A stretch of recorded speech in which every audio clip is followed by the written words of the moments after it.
One question that people still struggle to answer clearly is whether we are alone in the universe or if there is someone more advanced than us out there. Today's story explores a similar theme. It revolves around an astronaut who receives a mind-blowing signal while on the International Space Station. This signal comes from deep space. What happens next, and how will the world react to this news? That's what we'll find out in today's tale. The story begins with a man named Sven who suddenly wakes up in the middle of the night. He wakes his daughter, Charlie, who is deaf and uses a device to hear, and gestures for her to get ready. They head to a field where their neighbors are watching the astronauts about to land. One of these astronauts is Sven's wife, Paula. Everyone is watching the live broadcast, and Charlie, who knows a lot about space travel, is very nervous. Sven is also extremely stressed. Meanwhile, in the spaceship, Paula and her partner Hadi are in trouble because their parachute hasn't deployed automatically. They are very close to the ground, and the parachute should have opened by now. Everyone is tense. Paula seems distracted, but then she presses a button and the parachute finally opens. They manage to land safely. Everyone starts celebrating. The area where the pod landed is disinfected, and later the door opens. Paula feels the sun on her face. Meanwhile, we meet an Indian billionaire named Benisha Moody, who made this mission possible. Charlie mentions that Moody has helped many poor people. Sven reassures his daughter that it's just a matter of a day before mom comes home. But Charlie notices something odd about mom standing alone on the screen. Later, Paula calls Sven and jokingly tells him he needs to replace his old phone. She says she wants to talk to him a lot and hug him, but her phone battery starts dying. Paula mentions that something strange happened to her, and then some odd sounds disrupt the call, making it hard for them to hear each other. Paula says something Sven doesn't understand before the call drops. Sven and Charlie quickly head to the airport to pick up Paula. There they meet Paula's boss, Rainer, who helped train the scientists to become astronauts. Charlie is very excited to hear this. At the airport, Sven meets Mira, Hadi's wife, who was on the mission with Paula. They start talking and learn that Paula's flight has been delayed. Charlie notices an old woman waving at her, but no one recognizes the woman, who looks a bit strange. They end up waiting for an hour and a half. Sven goes to the bathroom and encounters a nervous, scared woman. He tries to calm her down, but when he comes out, he finds the police have arrived and his daughter Charlie is missing. He quickly finds her, and Mira informs them that the flight they were waiting for has disappeared. Everyone is puzzled and worried. They are asked to board a bus, which takes them to a hotel. Charlie and Hadi's children ask where their parents are, and Sven tries to reassure them. He explains that two people have returned to Earth from space and can't just disappear. He suggests that the airplane's transponder, which sends signals, might have been damaged. They are given a hotel room to stay in. In the bathroom, Sven cries as he remembers his wife. Later, he reads to Charlie from a space book. Charlie asks why her mom didn't like Earth and wanted to change everything. Housekeeping arrives and gives them necessary items. A flashback shows Sven, Paula, Mira, and Hadi sitting together, talking and smoking cigarettes. Sven jokes that smoking temporarily lowers IQ and teases Paula about being weak at the fox and hare game, as she even loses to their daughter Charlie. Mira defends Paula, saying she lets her daughter win, a sentiment Paula echoes, suggesting that Sven wouldn't understand. Sven is talking to a woman in the hotel who is also waiting for her family members who were on the disappeared plane. She is hopeful about getting some signal or news. Sven says his wife must have some answers and starts stamping his feet in frustration, lamenting that he should have listened to her more carefully. The woman is a little surprised by his reaction. The next morning, Sven and Charlie come down for breakfast, joining the other families of the missing passengers. A woman receives a call from her husband in Paris, who fortunately missed the flight and is alive. Shortly after, everyone is called to a conference hall for an update from the government. Charlie wants to go, but Sven refuses and leaves her with a camera. She watches a video recording of her mom taking off for space. In the conference hall, officials inform everyone that the plane was over the Atlantic Ocean when it disappeared. They tried to locate the plane from Ireland, but eventually, wreckage was found in the ocean. The implication is that there are no survivors, causing everyone to break down. One person, overwhelmed with grief and anger, punches an officer. The story then shifts to 3 months earlier. Paula and Hadi meet the rest of their crew in the spaceship, preparing to spend 3 months in space. Both are experiencing space travel for the first time and are feeling quite good about it. Back in the present, Sven is sitting outside his room, struggling to find the courage to tell his daughter the truth. Federal police officers arrive to meet him, and Sven fears more bad news. The officers ask if he talked to Paula before the plane took off. He confirms that he did. They inquire if she was behaving strangely, noting that the parachute didn't open automatically during the landing and was manually deployed 49 49 seconds late. Sven starts to leave, but the officers ask him about his earlier comment. "I should have obeyed you. You were right." Sven walks away, revealing that the woman he spoke with last night was actually a federal officer. Sven tries to withdraw money from an ATM in the parking lot, but his card doesn't work. A woman named Nora helps him withdraw the money and introduces herself as Moody's assistant, the person who funded the mission. She tells Sven that Moody is in a bad state because she has no children and considered Paula her own daughter. Nora mentions she was also supposed to be on that flight, but her plans changed, which saved her life. She then gives a gift to Charlie, saying it's from Moody. Charlie is happy, and Nora tells Sven to let them know if they need anything. The gift also contains a card that reads, "Death is just a beginning." Charlie asks what it means, and Sven lies, telling her that everything will be fine in the end. They return home, and Sven puts his daughter to sleep. He sees her diary, where she has written down everything she has learned from her mother. Sven starts talking through the radio, and in a flashback, we see Charlie very happy when her mother left for the mission. They used to communicate via radio, and Paula would show her the window, explaining that the space station is visible when the sky is clear. Paula was very excited about her mission and was often doing something with a radio. Her crew asked why they had been sent there. Paula explained that they were working on Moody's orders and would report their findings to her. She revealed they were working to prevent death, bringing healing cells that do not come alive after death, and were trying to develop a therapy to revive these cells. In the present, Sven removes all the decorations in their house because his wife is now missing. Another flashback shows Paula working with Hadi, who complains that Paula mumbles in her sleep whenever she dozes off. In the present, Sven is listening to recordings of his wife because he misses her deeply. Mira calls him, crying and very sad, explaining that the police are not allowing them to leave. She feels very lonely. Sven asks if her husband Hadi had been behaving strangely, and Mira confirms that he had. Sven suspects the government is hiding something from them. Sven watches the video of his wife's landing again at home. He notices that Hadi's watch shows the time as 17:11, but the news channel shows the time as 18:30. This discrepancy suggests that the broadcast was not live, contrary to what he initially believed. He confronts Rainer about the 90-minute difference, demanding to know what is being hidden. Rainer responds that Sven's wife, Hadi, and the 176 passengers are all gone, and he must accept this painful truth. He adds that everyone is deeply worried, but cannot reveal more details. In space, a flashback shows Paula talking to her daughter on the radio. However, the signal starts cutting out as they approach a dead zone, a region where they lose connection with Earth. The next morning, Charlie sees the news that the flight has crashed and there are no survivors. Devastated, she locks herself in her room. Sven goes to talk to her and realizes she isn't wearing her hearing device. Charlie asks if her mom is dead, and Sven confirms that she is. They hug each other tightly. After some time, federal officers come to meet Sven and tell him they have something recorded from the cockpit of the plane that he should listen to. They explain that he can press enter whenever he's ready. When he presses enter, he hears the pilot saying, "Mayday, Mayday," followed by Paula's voice, calling his name, asking him to listen, and saying, "Forgive me, I love you." The officer asks Sven what his wife was doing in the cockpit. Meanwhile, in the dead zone of space, Paula hears a child's voice through the radio, which seems impossible. She believes it's her daughter, but knows it shouldn't be possible due to the dead zone. Back in the present, the officers press Sven further, asking what Paula was doing in the cockpit and what she was talking to him about. Just then, Charlie comes in, hears her mom's voice, and starts looking for her. Sven explains that it was just an audio recording of her mother. A neighbor, Kathleen, visits them. She is very sad about what happened and knows that Paula is dead. She brings food for Sven and Charlie, trying to offer some comfort during their difficult time. In space, Paula tells Hadi about the mysterious signal they received.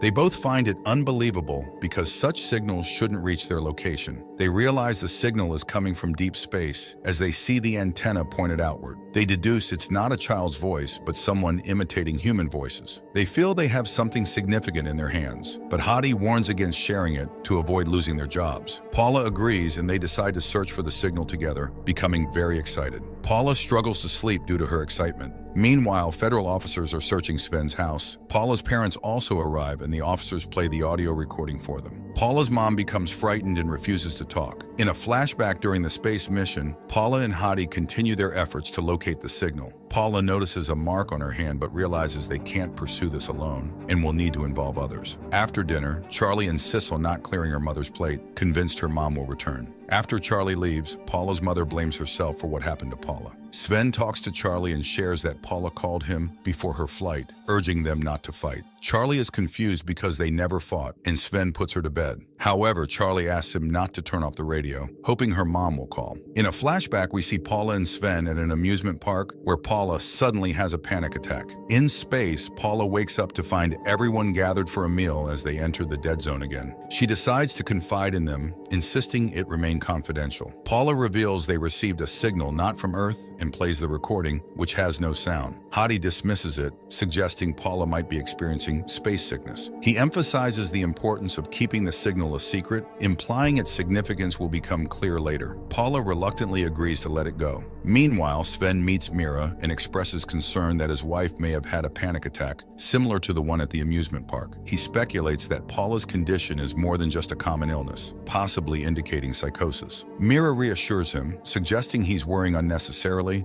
and that Paula had overcome any issues related to substance use. Sven mentions Paula taking medication for her condition, but Mira questions why this wasn't reported in Paula's pre-mission medical tests. In space, Paula becomes extremely distressed about a wound on her hand and begins to hallucinate. She imagines insects emerging from the wound and starts cutting at it with a knife. This hallucination causes her to bleed, and the blood floats in the weightlessness of space. It becomes evident that she had stopped taking her medication, leading to these hallucinations. Back on Earth, Sven discovers Paula's medication untouched in their room, confirming she hadn't been taking it. The next day, news reports announce the plane crash because of Paula and Hadi, playing the audio recording from the cockpit on TV. Charlie, who has been sitting by the radio all night hoping for her mother's signal, questions why they are certain everyone is dead if no bodies have been found. They look out the window and see many reporters gathered, including the elderly woman from the airport who calls out to Charlie. During Paula's mission, she had been feeling physically weak. The presence of reporters causes distress among the family members, and in frustration, Sven asks them all to leave. Some boys even throw stones at the house, angrily blaming Paula for the crash and shouting accusations of murder. Sven explains to Charlie that she needs to leave their home, as it's not a suitable place for her anymore. Charlie reluctantly goes with her grandparents, but during the journey, she spots something shining in the sky. She asks them to stop the car and rushes back to her father, expressing that she doesn't want to leave. In another scene from the mission, Paula confides in Moody, admitting she had to deceive to reaching at this mission and feels she may have harmed someone. Moody questions if Paula is still experiencing hallucinations,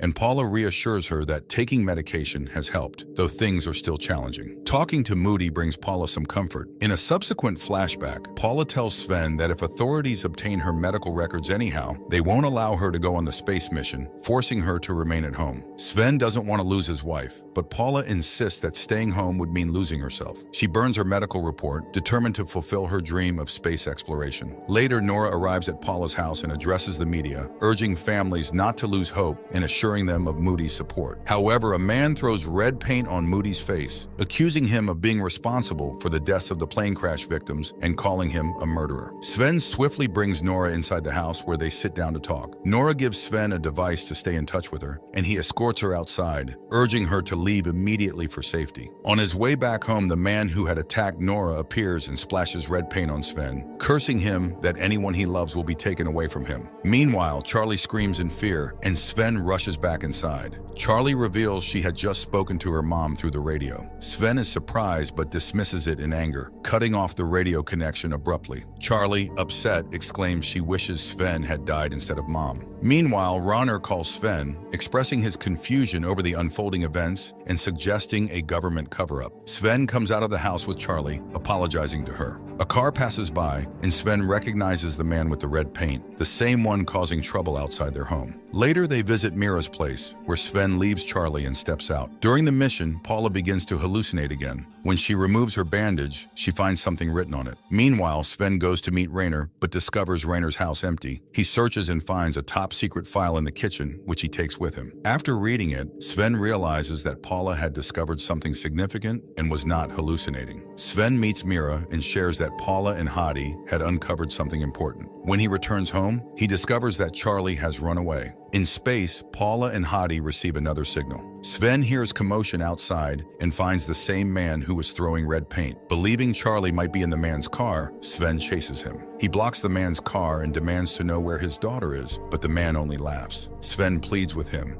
desperate to find Charlie. In the man's car, Sven sees a picture of his family, realizing they all died in the plane crash. He understands that the man's actions are driven by grief and not malice. In a heartwarming flashback, Sven and Paula take their daughter Charlie to the doctor because she was unable to hear. After Charlie wears a hearing device, her joyous reaction brings immense happiness to both parents. Meanwhile, in the present, Charlie is seen heading somewhere else. During the mission, Paula keeps Moody updated about their progress, particularly about the mysterious signal. Determined to uncover its origin, Paula expresses her resolve to Moody. Back home, Sven becomes increasingly worried as over 4 hours pass since Charlie disappeared. He calls the police, but hesitates, remembering Charlie left because he didn't believe her claim about hearing from Paula. Despite his doubts, Sven turns on the radio, hoping for a sign from Paula. He finds a clue in Charlie's diary, indicating Paula was trying to communicate with her. Meanwhile, Charlie finds herself at a distant house where she encounters a dog in a cage and a pigeon. Someone approaches and takes Charlie away. Meanwhile, just as Sven emerges from his house to find Charlie, he sees federal officers arrive to meet him. In space, Paula learns from her crew that Hadi is working tirelessly day and night, prompting her suspicions that he is searching for the signal too. She discusses with Sven and reflects on why she always let Charlie win in the fox and hare game. Sven remarks that while Paula is intelligent, she lacks cunning. Determined to outsmart Hadi, Paula realizes she needs to be more strategic if she wants to beat him. The federal officers confront Sven with a photo of the man he attacked and evidence of his visit to Runner's house. Despite their accusations, Sven insists on finding his daughter. The officer challenges Sven's perspective, reminding him that perpetrators rarely admit their wrongdoing. Undeterred, Sven demands answers. He asks about the CCTV footage before his visit to Rainer's house, questions the hour-and-a-half gap in the live footage, and wonders what Paula was trying to tell him. He asserts that the answers are in the file he possesses. Meanwhile, during the mission, a crisis unfolds as pressure begins to leak and oxygen levels drop on the ship. A crew member directs Hadi to secure the airlock, but Paula is missing. Unbeknownst to them, Paula strategically hides in the airlock, using her cunning like in the fox and hare game to outwit Hadi. She receives the mysterious signal again, this time hearing a child's voice saying hello. Back on Earth, Sven shares the top-secret file with the officer. Paula analyzes the data and realizes the signal is heading towards Earth. After realizing the danger posed by the federal officer, Sven takes decisive action. He understands that the officer will take the file and potentially harm his daughter and himself. Meanwhile, the rest of Paula's crew finds her, but Hadi senses that something is amiss. Sven confronts the officer, explaining that if she wants to uncover the truth about the passenger plane, she must help him. Paula confides in Moody about the situation, expressing concern that whatever they encountered could reach Earth soon. They speculate it might involve aliens and could arrive within days. Moody advises secrecy, fearing the chaos that would ensue if this information became public. He also warns Paula not to trust anyone from the crew. Back on Earth, Sven arrives at the location where Charlie had gone missing. He encounters the eerie old woman who had crossed paths with them at the airport. In a tense moment, Sven inadvertently steps on a landmine, but the old woman manages to save him. She removes a tracking device from his car, having anticipated that the police would be monitoring Sven. Before parting ways, she cryptically remarks that Charlie is quite headstrong and advises Sven to take care of himself. Finally reunited with Charlie, Sven embraces his daughter warmly. The officer reviews CCTV footage with her colleague, attempting to uncover events before Sven visited Rainer's house, but the footage abruptly ends, suggesting it was deliberately erased. Another officer interrupts, inquiring about Sven's status, and the lady officer deceives them, claiming he had left his residence. Meanwhile, Charlie, missing her mother deeply, recalls how Paula always seemed detached from life on Earth, despite physically being there. As they watch TV, they witness the recovery of the passenger flight's black box, which contains a crucial recording. Paula's voice on the recording speaks to Sven, urging him to stay together with Charlie and emphasizing their importance to her. She cryptically mentions the vastness of the world and hints at needing their help. Amidst these developments, questions arise about how the media gained initial knowledge of the black box's contents so swiftly. Sven confides in Charlie, explaining that her mother had discovered something significant in space. Meanwhile, the old lady shares a recording with Sven and Charlie, revealing the same signal Paula encountered in space, a child saying hello. She explains hearing the signal 2 years ago on an old Russian channel while supporting a resistance group against dictatorship in Germany. Despite changing channels, the mysterious voice persisted, always repeating the word hello. 3 months ago, she heard the voices of a mother and daughter, realizing they were connected to a woman in space receiving the same signal. As Sven shows the report to the woman, she grasps the gravity of the situation, that aliens are potentially coming to Earth. Meanwhile, the federal officer instructs her partner to gather their resources as they prepare to work from their home base. Back at Sven's home, Charlie examines the picture of the alien and expresses her unease, finding them a bit scary. The federal officers at their headquarters discuss the unfolding mystery. The officer is keen on obtaining information about the passenger list and crew of the flight. Upon learning that the flight was delayed by 24 minutes from its scheduled time, she suspects that her department might be concealing something crucial. Sven also realizes that the government is likely covering up the truth, something Paula had anticipated. She had wanted the world to know about the impending arrival of beings from space. Meanwhile, the old lady's pigeon, carrying a tracker, arrives at window. The federal officers Spamajal track the pigeon's signal to locate Sven. Sensing the danger, the old lady urges them to take refuge in the bunker, but Sven and Charlie step outside. During the mission, everyone celebrated the success of their mission, having found what they were searching for. Paula, however, confronted Hadi, telling him that despite his efforts, he would never find the signal because he didn't know how to listen for it. This revelation left Hadi visibly upset. Back in the present, the lady officer discussed with her partner about a crucial lead. A passenger's luggage was checked onto the flight, but the passenger never boarded. This discrepancy took 24 minutes to resolve, yet the flight departed exactly on time. She immediately realized the importance of sharing this information with Sven. Meanwhile, Sven arrived at an army camp with his daughter, seeking refuge. Both federal officers felt they were nearing a breakthrough in solving the mystery, realizing that their lives might be in danger, similar to what happened to Paula and Rainer. However, their car accident interrupted their plans. On the other side, Sven met with Rainer, likely to discuss the unfolding events and the information Paula had discovered. During their mission, Hadi presses Paula to reveal the coordinates where the aliens plan to land. Paula, aware of the consequences, refuses to disclose the coordinates where the aliens are expected to land. Hadi, desperate to prevent widespread panic, locks her in the airlock and demands the information. As the tension rises, Paula's oxygen depletes, prompting her to question Hadi's actions. He fears widespread panic if the world learns of the impending alien arrival. Meanwhile, back on Earth, Rainer confides in Sven about the government's plan to intercept and possibly destroy the incoming aliens. He explains that the government fears the aliens' advanced technology could fall into the wrong hands, leading to global tensions. Charlie, Sven's daughter, wonders why humans are wary of meeting extraterrestrial visitors, believing they could bring valuable knowledge and progress. Rainer explains the potential risks and technological implications if other nations gain alien technology. In space, as Paula senses her oxygen depleting, she manages to relay the aliens' planned arrival date and coordinates to Earth, September 6 at 6:17 a.m. Hadi, fearing the consequences of this revelation, opens the airlock. Paula sends the crucial message to Earth, notifying humanity of the impending encounter with beings from space. Hadi grapples with the enormity of the situation. He worries about the reaction of people on Earth upon learning of the aliens' imminent arrival. After the military successfully destroys the strange object that reached Earth, life returns to a semblance of normalcy. Meanwhile, Paula and Hadi, in a flashback scene, are seen landing after their intense ordeal. Hadi apologizes to Paula, explaining his actions were driven by circumstances beyond his control. Paula, deeply affected by the betrayal, resolves never to trust easily again, activating her parachute before they safely touch down. In the present day, the aftermath of the recent events unfolds. Sven and Charlie return home to face the stark reality of living without Paula. News of riots spreading globally dominates the media. At night, as Sven tucks Charlie into bed, he notices that coordinates are written on her hands. This discovery leads him back to Charlie's diary, where Paula had hinted about revealing a secret. Sven recalls the moment when Paula met Moody after safely landing, where Moody expressed motherly concern for Paula. Paula reassured Moody, indicating they did not possess the accurate coordinates, implying she had deceived Hadi. Meanwhile, media reports showed an explosion, but it became clear nothing had actually landed from space. Sven, examining the hidden date in the coordinates on Charlie's hands, realizes that the aliens are scheduled to arrive on Earth in just 1.5 days. As he processes this revelation, his phone rings. On the other hand, Moody was elated that Paula had kept their secret safe. Paula expressed her desire for the whole world to know about their discovery upon her return home by plane. Moody instructed Nora to make all the necessary preparations for Paula. Meanwhile, Kathleen visited Sven, overjoyed at their safe return. However, their reunion was abruptly interrupted by the arrival of the army, intent on arresting Sven to secure the coordinates. Understanding the gravity of the situation, the neighbor urged Sven and Charlie to flee, prompting them to escape in Kathleen's car. Determined to decipher the significance of the coordinates, Charlie lamented not having a smartphone for easier navigation. She teasingly called her dad old-fashioned. But their journey was soon disrupted by a persistent truck that chased them, leading to a harrowing car accident. In the aftermath of the crash, Sven utilized the device given by Nora, and soon after, Charlie regained consciousness unharmed, finding herself at Moody's house. Overwhelmed by the sudden turn of events, Charlie struggled to grasp the situation. Meanwhile, Sven also woke up, and the four of them shared breakfast together. During the meal, Charlie inquired about why her mother, Paula, was chosen for the mission. Moody explained that she had always sought someone exceptionally intelligent, and Paula fit that description perfectly. Moody further revealed that not having children of her own made Paula especially dear to her. She expressed anticipation for the impending arrival of Alones, viewing it as a momentous event and a gift for humanity. Meanwhile, Charlie shows Moody the coordinates written on her hand, and Sven mentions that only 14 hours remain. They then watch a live stream again, and Paula notices Hadi speaking with Moody. Realizing something is amiss, everyone in the present heads to the coordinates. Paula confronts Moody, asking if Hadi is merely a pawn, then who is queen, which leads to the revelation that Moody is the mastermind behind everything. As Sven turns on his phone, he receives a message from the officer and realizes that Moody orchestrated the plane crash and their recent accident. Nora, who had cloned Sven's phone, also discovers that Sven knows the truth about Moody's involvement. Confronting Moody, Sven demands an explanation. Moody coldly admits that causing the crash was a calculated decision necessary to witness the landing of the aliens. She expresses no remorse for the 178 lives lost, deeming it a practical decision. Charlie, who is not wearing her hearing device, struggles to grasp the full conversation.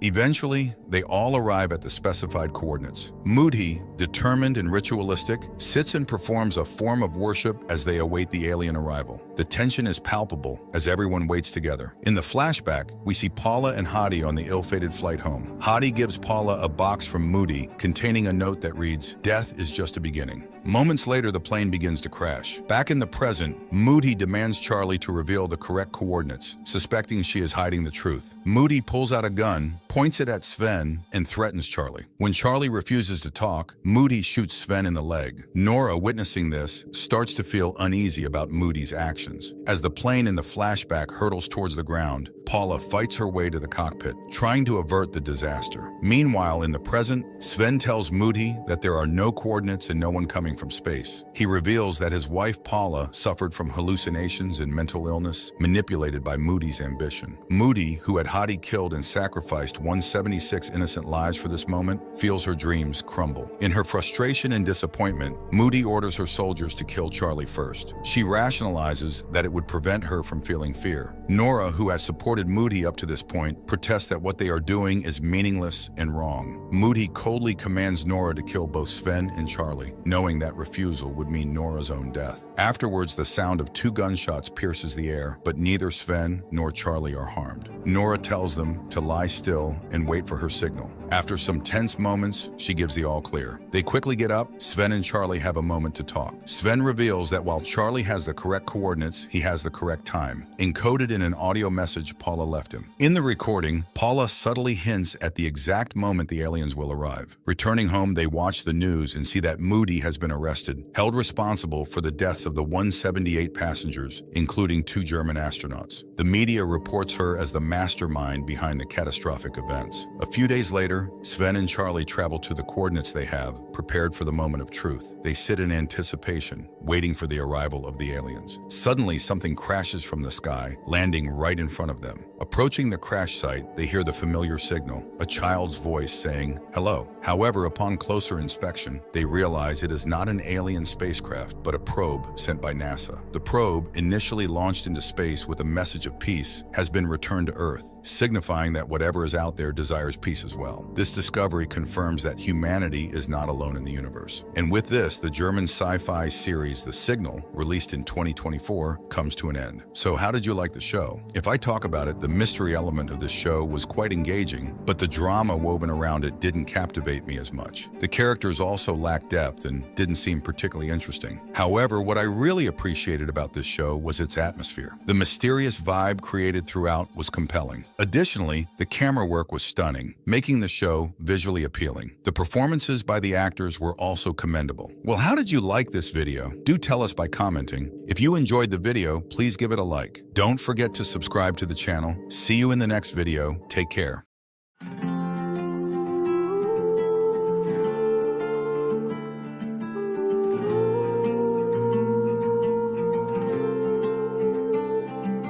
अब आओ ना फिर से मिल जाओ ना फिर से जलाओ ना मुझे मिटाओ ना यूं दिल से अब आओ ना फिर से मिल जाओ ना फिर से जलाओ ना मुझे मिटाओ ना यूं दिल से कोई प्यार ना दे यूं जैसे मुझको चाहती है तू ज़माने के जैसी न बन मेरे यार जैसी है तू ज़माना जलाता मुझे लगाती गले फिर से तू मैं गिर के उठा हूँ अभी हर चीज सिखाती है तू मैं लिख आया कहानी अपनी जो बीती जिंदगानी अपनी जो खोया मैंने है वो खोया मैं रात जाग के हूँ रोया मैं लिख आया कहानी अपनी जो बीती जिंदगानी अपनी जो खोया मैंने है वो खोया मैं रात जाग के हूँ रोया रोया रोया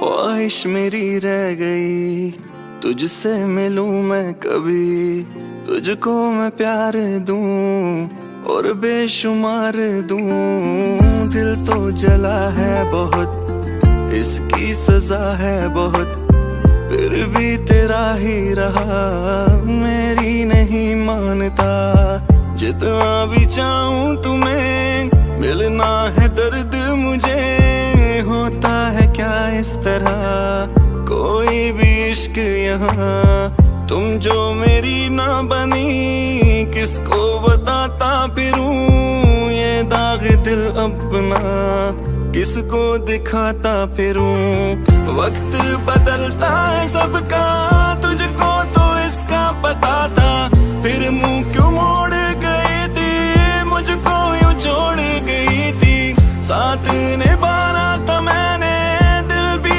जलाना था मैंने फिर क्यों मेरी ना बनी थी और ये सजा बन गई थी जिसको मैं जीता रहा था ये दर्द पीता रहा था ऐसी निशानी है तू ऐसी कहानी है तू मैं लिख आया कहानी अपनी जो बीती जिंदगानी अपनी जो खोया मैंने है वो खोया मैं रात जाग के हूँ रोया मैं लिख आया कहानी अपनी जो बीती जिंदगानी अपनी जो खोया मैंने है वो खोया मैं रात जाग के हूँ रोया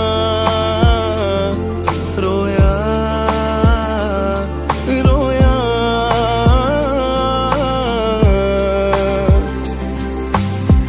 अब इसके पार है तेरा मेरा ठिकाना अब इसके पार है तेरा मेरा ठिकाना अब इसके पार है फिर तुझसे दिल लगाना अब इसके पार है।